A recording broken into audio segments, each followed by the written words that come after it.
Good morning student. Chapter 16 Foreign Trade and Balance of Payment Problem। ठीक है, विदेशी व्यापार ਅਤੇ ਭੁਗਤਾਨ ਬਾਕੀ ਦੀ ਸਮੱਸਿਆ। ਭਾਰਤ ਦੇ ਵਿਦੇਸ਼ੀ ਵਪਾਰ ਦੀ ਸੰਰਚਨਾ ਕੀ ਹੈ? ਆਜ਼ਾਦੀ ਤੋਂ ਪਿੱਛੋਂ ਕਹਿੰਦੇ 5 ਸਾਲਾ ਯੋਜਨਾਵਾਂ ਲਾਗੂ ਹੋਈਆਂ, 5 ਈਅਰ ਦੀ ਇਕਨੋਮਿਕ ਪਲੈਨਿੰਗ ਆਈ, ਜਿੰਦੇ ਨਾਲ ਸਾਡੇ ਫੋਰਨ ਟ੍ਰੇਡ ਵਿੱਚ ਬਹੁਤ ਜ਼ਿਆਦਾ ਚੇਂਜਿਸ ਆਏ। ਕਿਉਂਕਿ ਭਾਰਤ ਪਹਿਲਾਂ ਚਾਹ, ਜੂਟ, ਖਾਲਾਂ ਆਦਿ ਦਾ ਐਕਸਪੋਰਟ ਕਰਦਾ ਸੀ, ਪਰ ਹੁਣ ਕੁਝ ਆਧੁਨਿਕ ਵਸਤੂਆਂ ਜਿਵੇਂ ਸੌਫਟਵੇਅਰ, ਰੈਡੀਮੇਡ ਕੱਪੜੇ ਇਹਨਾਂ ਦਾ ਵੀ ਐਕਸਪੋਰਟ ਕਰਨ ਲੱਗ ਗਿਆ। ਮਤਲਬ ਸਾਡੇ ਜਿਹੜੇ ਐਕਸਪੋਰਟਿੰਗ ਕੰਪੋਜੀਸ਼ਨ ਉਹਦੇ ਵਿੱਚ ਕੀ ਚੇਂਜਿਸ ਆਏ ਇਹ ਪੜ੍ਹਨਾ ਆਪਾਂ। ਨਿਰਯਾਤ ਵਪਾਰ ਦੀ ਰਚਨਾ ਵਿੱਚ ਕੀ ਤਬਦੀਲੀ ਆਈ? First, decline in percentage share of export of agricultural products. ਪਹਿਲਾਂ ਜਿਹੜੇ ਐਗਰੀਕਲਚਰਲ ਪ੍ਰੋਡਕਟ ਸੀ ਉਹਨਾਂ ਦਾ ਆਪਾਂ ਬਹੁਤ ਐਕਸਪੋਰਟ ਕਰਦੇ ਸੀ।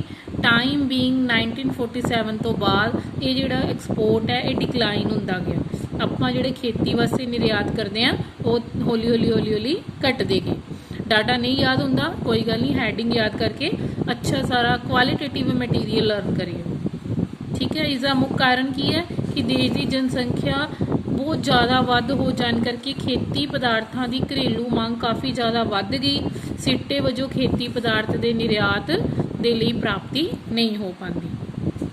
ਕਿਉਂਕਿ ਬਟ 1966-7 ਤੋਂ ਬਾਅਦ ਜਦੋਂ ਦੀ ਗ੍ਰੀਨ ਰੈਵੋਲੂਸ਼ਨ ਆਈ ਹੈ, ਕੁਛ ਕੁ ਫਸਲਾਂ ਜਿਨ੍ਹਾਂ ਦਾ ਆਪਾਂ ਐਕਸਪੋਰਟ ਕਰਦੇ ਹਾਂ, ਪਰ ਓਵਰਆਲ ਐਗਰੀਕਲਚਰ ਦੀ ਜਿਹੜੀ ਹੈ ਇੰਪੋਰਟੈਂਸ ਐਕਸਪੋਰਟ ਪਰਸੈਂਟੇਜ ਹੈ ਡਿਕਲਾਈਨ ਹੋ ਰਹੀ ਹੈ। Decline in percentage share of export of conventional items. ਪਹਿਲਾਂ ਪਰੰਪਰਾਗਤ ਵਸਤੂਆਂ ਦਾ ਬਹੁਤ ਐਕਸਪੋਰਟ ਹੁੰਦਾ ਸੀ, ਹੌਲੀ ਟਾਈਮ ਦੇ ਅਕੋਰਡਿੰਗ ਉਹ ਵੀ ਘਟਦਾ ਜਾ ਰਿਹਾ। 70-71 ਦੀ ਗੱਲ ਕਰੀਏ ਤਾਂ 41% ਸੀ, ਜੋ ਕਿ 2014-15 ਦੇ ਵਿੱਚ ਘਟ ਕੇ 14.2 ਰਹਿ ਗਿਆ। ਕਿੱਥੇ 40-42% ਤੋਂ ਸਿੱਧਾ 14% ਤੇ ਆ ਗਿਆ। Increase in percentage share of export of manufacturing goods. ਠੀਕ ਹੈ, ਕਹਿੰਦੇ ਮੈਨੂਫੈਕਚਰਿੰਗ ਗੁੱਡਸ ਵੱਧ ਗਈਆਂ, ਐਗਰੀਕਲਚਰ ਦੇ ਪ੍ਰੋਡਕਟ ਘਟੇ, ਕਨਵੈਂਸ਼ੀਅਲ ਆਈਟਮਸ ਘਟੀਆਂ ਤੇ ਮੈਨੂਫੈਕਚਰਿੰਗ ਗੁੱਡਸ ਜਿਹੜੀਆਂ ਉਹ ਵੱਧ ਗਈਆਂ। Increasing importance of export of gems and readymade garments.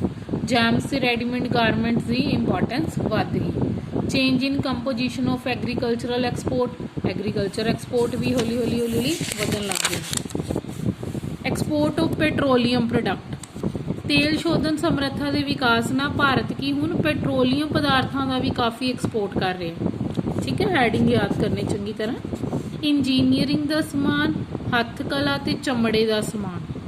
Increase in export ਕਿਹੜੇ ਵਧੇ ਆ? ਇੰਜੀਨੀਅਰਿੰਗ ਗੁੱਡਸ, ਹੈਂਡੀਕ੍ਰਾਫਟਸ ਤੇ ਲੈਦਰ ਪ੍ਰੋਡਕਟਸ, ਇਹ ਵੀ ਵੱਧ ਗਏ ਅੱਗੇ ਨਾਲੋਂ। Increase in export of services. Consultancy services ਹੋ ਗਈਆਂ। ਸਰਵਿਸਿਜ਼ ਸਮਝ ਆਉਂਦੀ ਨਾ ਤੁਹਾਨੂੰ, ਸੇਵਾਵਾਂ ਟੀਚਿੰਗ ਦੀਆਂ, ਡਾਕਟਰ ਦੀਆਂ, ਇਹਨਾਂ ਨੂੰ ਆਪਾਂ ਸਰਵਿਸਿਜ਼ ਵਿੱਚ ਕਾਊਂਟ ਕਰਦੇ ਹਾਂ।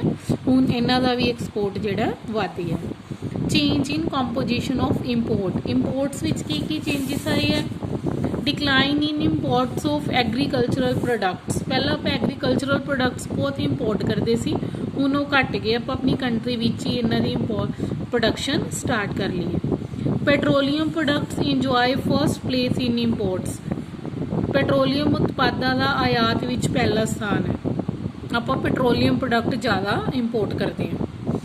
Increase in import of capital goods. Capital goods ਦਾ ਥੋੜ੍ਹਾ ਬਹੁਤਾ ਡਾਟਾ ਲਰਨ ਹੁੰਦਾ ਤਾਂ ਕਰ ਲਿਓ। ਕੈਪੀਟਲ ਗੁੱਡ ਮਤਲਬ ਪੂੰਜੀਗਤ ਪਦਾਰਥਾਂ ਦਾ ਆਯਾਤ ਵੀ ਵੱਧ ਗਿਆ। Increase in import of raw material and intermediate goods. ਕੱਚਾ ਮਾਲ ਜਿਹਦੇ ਤੋਂ ਆਪਾਂ ਵਸਤੂਆਂ ਦਾ ਨਿਰਮਾਣ ਕਰਦੇ ਹਾਂ, ਕੱਚਾ ਮਾਲ ਤੇ ਇੰਟਰਮੀਡੀਏਟ ਗੁੱਡਸ ਦਾ ਵੀ ਇਨਕਰੀਜ਼ ਹੋ ਗਿਆ। Increase in import of chemical fertiliser. ਹੁਣ ਪੜ੍ਹ ਲਓ ਡਾਇਰੈਕਸ਼ਨ ਆਫ ਫੋਰਨ ਟ੍ਰੇਡ। ਸਾਡੀ ਫੋਰਨ ਟ੍ਰੇਡ ਦੀ ਡਾਇਰੈਕਸ਼ਨ ਕੀ ਹੈ, ਕੀ ਚੇਂਜਿਸ ਆਏ ਹੈ? Organisation of economic corporation and development. ਠੀਕ ਹੈ, ਇਹ ਜਿਹੜੀ ਆਰਗੇਨਾਈਜੇਸ਼ਨ ਹੈ ਨਾ ਇਕਨੋਮਿਕ ਕੋਆਪਰੇਸ਼ਨ ਤੇ ਡਿਵੈਲਪਮੈਂਟ ਦੀ, ਇਹਦੇ ਵਿੱਚ ਯੂਰੋਪੀਅਨ ਯੂਨੀਅਨ, ਇਹਦੇ ਵਿੱਚ ਕੀ ਹੈ UK, ਜਰਮਨੀ, ਇਟਲੀ, ਫਰਾਂਸ ਤੇ ਇੱਧਰੋਂ ਆ ਗਿਆ ਤੁਹਾਡਾ ਨਾਰਥ ਅਮਰੀਕਾ। ਠੀਕ ਹੈ, ਓਸ਼ਨੀਆ, ਆਸਟ੍ਰੇਲੀਆ, ਨਿਊਜ਼ੀਲੈਂਡ, ਜਾਪਾਨ, ਇਹ ਸਾਰੇ ਵਿਕਸਿਤ ਦੇਸ਼ ਸ਼ਾਮਲ ਹੈ ਜਿਨ੍ਹਾਂ ਨਾਲ ਆਪਾਂ ਵਪਾਰ ਕਰਦੇ ਹਾਂ। ਠੀਕ ਹੈ, ਇਹਨਾਂ ਦੇਸ਼ਾਂ ਤੋਂ ਕੀਤੇ ਜਾਣ ਵਾਲੇ ਨਿਰਯਾਤ ਘਟ ਰਹੇ ਹੈ। ਪਹਿਲਾਂ ਇਹ ਦੇਸ਼ ਜ਼ਿਆਦਾ ਐਕਸਪੋਰਟ ਕਰਦੇ ਸੀ, 46.6% ਤੋਂ ਘਟ ਕੇ 35, ਆਈਡੀਆ ਰੱਖ ਲਓ 46 ਤੋਂ ਘਟ ਕੇ 35 ਹੋ ਗਏ। इन्ना कंट्रीज़ तो साडे पहला एक्सपोर्ट ज़्यादा होंदे सी जिहड़े कि हुण घट गए। Organization of petroleum exporting countries, जिहड़ियां पेट्रोलीਅम एक्सपोर्टिंग कंट्रीज़ है उन्हां नाल जिहड़े साडे किद्दां दे रिलेशन है, देखो सऊदी अरब, ईरान, इराक, ब्राज़ील ਦਾ ਭਾਰਤ ਦੇ ਨਿਰਯਾਤ ਵਿੱਚ 81 ਵਿੱਚ 11.1% ਭਾਗ ਸੀ, ਜੋ ਕਿ 14-15 ਵਿੱਚ ਵੱਧ ਕੇ 18.2 ਹੋ ਗਿਆ। ਠੀਕ ਹੈ, ਤੇ ਇਹਨਾਂ ਦੇਸ਼ਾਂ ਦਾ ਭਾਗ 27.8% ਤੋਂ ਵੱਧ ਕੇ 30.6 ਹੋ ਗਿਆ। ਕਾਹਦੇ ਵਿੱਚ? ਆਯਾਤ ਵਿੱਚ। ਸੁਣੋ ਧਿਆਨ ਨਾਲ, ਕਹਿੰਦਾ ਜਿਹੜਾ ਸੀ ਇਹਨਾਂ ਤੋਂ ਨਿਰਯਾਤ ਕਰਦੇ ਸੀ ਸਊਦੀ ਅਰਬ ਤੋਂ, ਈਰਾਨ ਤੋਂ, ਇਰਾਕ ਤੋਂ, ਉਹ 81 ਵਿੱਚ 11% ਸੀ, जो कि 14-15 ਵਿੱਚ ਵੱਧ ਕੇ 18% ਹੋ ਗਿਆ। ਮਤਲਬ ਇਹ ਚੀਜ਼ਾਂ ਪੈਟਰੋਲੀਅਮ ਪ੍ਰੋਡਕਟ ਐਕਸਪੋਰਟ ਵੱਧ ਗਏ ਤੇ ਜਿਹੜੇ ਸਾਡੇ ਆਯਾਤ ਸੀ ਉਹ ਵੀ ਅੱਗੇ ਨਾਲੋਂ ਵੱਧ ਗਏ। ਨਿਰਯਾਤ ਵੀ ਤੇ ਆਯਾਤ ਵੀ ਦੋਨੋਂ ਚੀਜ਼ਾਂ ਇਹਦੇ ਵਿੱਚ ਇਨਕਰੀਜ਼ ਹੋਈਆਂ। ਈਸਟਰਨ ਯੂਰਪ, ਜਿਹੜੇ ਪੂਰਬੀ ਯੂਰਪ ਦੇ ਦੇਸ਼ ਹੈ ਜਿਵੇਂ ਰੂਸ, ਬੁਲਗਾਰੀਆ, ਰੋਮਾਨੀਆ ਹੈ ਨਾ, ਇਹਨਾਂ ਦੇ ਨਾਲ ਹੋਣ ਵਾਲੇ ਵਿਦੇਸ਼ੀ ਵਪਾਰ ਦਾ ਕੁੱਲ ਵਪਾਰ ਵਿੱਚ ਪ੍ਰਤੀਸ਼ਤ ਕਾਫੀ ਘੱਟ ਹੋ ਗਿਆ। ਪਹਿਲਾਂ ਇਹਨਾਂ ਕੰਟਰੀਜ਼ ਨਾਲ ਆਪਣਾ ਅੱਛਾ ਵਪਾਰ ਸੀ, ਲੇਕਿਨ ਹੁਣ ਇਹਨਾਂ ਨਾਲ ਸਾਡਾ ਜਿਹੜਾ ਵਪਾਰ ਆ ਉਹ ਘੱਟ ਹੋ ਗਿਆ। ਡਿਵੈਲਪਿੰਗ ਕੰਟਰੀਜ਼, ਇਹਨਾਂ ਦੇਸ਼ਾਂ ਨਾਲ ਭਾਰਤ ਦਾ ਵਿਦੇਸ਼ੀ ਵਪਾਰ ਵੱਧ ਰਿਹਾ ਹੈ। ਜਿਹੜੀਆਂ ਡਿਵੈਲਪਿੰਗ ਕੰਟਰੀਜ਼ ਹੈ ਪਹਿਲਾਂ ਇਹਨਾਂ ਤੋਂ ਅਸੀਂ ਨਿਰਯਾਤ ਆਯਾਤ ਘੱਟ ਕਰਦੇ ਸੀ, ਹੁਣ ਇਹ ਰੇਸ਼ੋ ਵੱਧ ਗਈ ਹੈ। ਨਿਰਯਾਤਾਂ ਦੀ ਦਿਸ਼ਾ ਵਿੱਚ ਪਰਿਵਰਤਨ, changes in direction of export. ਕਹਿੰਦਾ ਜਦੋਂ ਆਜ਼ਾਦੀ ਤੋਂ ਪਹਿਲਾਂ ਭਾਰਤ ਵਿੱਚ ਸਭ ਤੋਂ ਜ਼ਿਆਦਾ ਨਿਰਯਾਤ ਇੰਗਲੈਂਡ ਨਾਲ ਹੁੰਦੇ ਸੀ। ਭਾਰਤ ਦੇ ਸਭ ਤੋਂ ਵੱਧ ਆਪਾਂ ਐਕਸਪੋਰਟ ਕਿਹਨਾਂ ਨੂੰ ਕਰਦੇ ਸੀ? ਇੰਗਲੈਂਡ ਕੰਟਰੀ ਨੂੰ। 50-51 ਵਿੱਚ ਭਾਰਤ ਦੀ ਨਿਰਯਾਤਾਂ ਵਿੱਚ ਇੰਗਲੈਂਡ ਦਾ ਹਿੱਸਾ ਕਿੰਨਾ ਸੀ? 27, ਜੋ ਕਿ 14-15 'ਚ ਘੱਟ ਕੇ ਕਿੰਨਾ ਰਹਿ ਗਿਆ? 3। ਸਭ ਤੋਂ ਪਹਿਲਾਂ ਸੀ ਇੰਗਲੈਂਡ ਨਾਲ ਜ਼ਿਆਦਾ, ਕਿਉਂਕਿ ਅੰਗਰੇਜ਼ ਜਿਹੜੇ ਸੀ ਇੰਗਲੈਂਡ ਦੇ ਸੀ ਜਿਹੜੇ ਆਪਣੇ ਤੇ 200 ਸਾਲ ਰਾਜ ਕਰਕੇ ਗਏ। ਇਸ ਕਰਕੇ ਸਾਡਾ ਜਿਹੜਾ ਵਪਾਰ ਜ਼ਿਆਦਾਤਰ ਇੰਗਲੈਂਡ ਨਾਲ ਸੀ, ਪਰ ਹੌਲੀ ਹੌਲੀ ਸਾਡਾ ਉਹਨਾਂ ਨਾਲ ਜਿਹੜਾ ਟਰੇਡ ਸੀ ਉਹ ਘਟਦਾ ਗਿਆ। ਭਾਰਤ ਨੇ USA ਦੇ ਨਾਲ ਵੀ ਕਾਫੀ ਮੁੱਲ ਦੇ ਨਿਰਯਾਤ ਕੀਤੇ, ਅਮਰੀਕਾ ਦੇ ਨਾਲ, ਤੇ ਅਮਰੀਕਾ ਦਾ ਹਿੱਸਾ ਕਦੀ 11.1 ਸੀ, ਇਹ ਵੱਧ ਗਿਆ। ਇੰਗਲੈਂਡ ਨਾਲ ਸਾਡੇ ਐਕਸਪੋਰਟ ਘਟੇ ਹੈ, ਅਮਰੀਕਾ ਨਾਲ ਵੱਧ ਗਏ। ਕਾਫੀ ਮਾਤਰਾ ਵਿੱਚ ਅਸੀਂ ਯੂਰੋਪੀਅਨ ਯੂਨੀਅਨ ਦੇ ਦੇਸ਼ਾਂ ਨੂੰ ਅਸੀਂ ਨਿਰਯਾਤ ਕਰਦੇ ਸੀ। ਯੂਰੋਪੀਅਨ ਯੂਨੀਅਨ 'ਚ ਕਿਹੜੇ ਦੇਸ਼ ਸੀ? England, Germany, Belgium, France, Netherland, Italy. ਠੀਕ ਹੈ, ਪਰ ਇਹ ਨਿਰਯਾਤ ਜਿਹੜੇ ਹੈ 14-15 ਵਿੱਚ ਹਿੱਸਾ ਇਹਨਾਂ ਦਾ 59% ਹੋ ਗਿਆ। Organisation of petroleum exporting countries, ਇਹਨਾਂ ਵਿੱਚ ਵੀ ਕਹਿੰਦੇ ਕਾਫੀ ਮਾਤਰਾ ਵਿੱਚ ਨਿਰਯਾਤ ਕੀਤਾ ਜਾਣ ਲੱਗਿਆ, ਐਕਸਪੋਰਟ ਵਧਿਆ ਇਹਨਾਂ ਆਰਗੇਨਾਈਜੇਸ਼ਨ ਨਾਲ। 80-81 ਵਿੱਚ ਭਾਰਤ ਦੇ ਐਕਸਪੋਰਟ ਵਿੱਚ USSR ਦਾ 18.3% ਸੀ। 14-15 ਵਿੱਚ ਇਹ ਘਟ ਕੇ 0.7, ਮਤਲਬ 1% ਵੀ ਨਹੀਂ ਰਹਿ ਗਿਆ। ਧਿਆਨ ਨਾਲ ਦੇਖੋ, USSR ਰਸ਼ੀਆ ਨਾਲ ਸਾਡਾ ਪਹਿਲਾਂ 18 ਤੋਂ 19% ਸੀਗਾ ਐਕਸਪੋਰਟ, ਜੋ ਕਿ ਘਟ ਕੇ 1% ਰਹਿ ਗਿਆ। ਇਹ ਦੇਖ ਲਿਓ ਕਿਹੜੀ ਕੰਟਰੀਜ਼ ਨਾਲ ਕਿੰਨਾ ਸਾਡਾ ਐਕਸਪੋਰਟ ਸੀ, ਕਿਵੇਂ ਘਟ ਗਿਆ।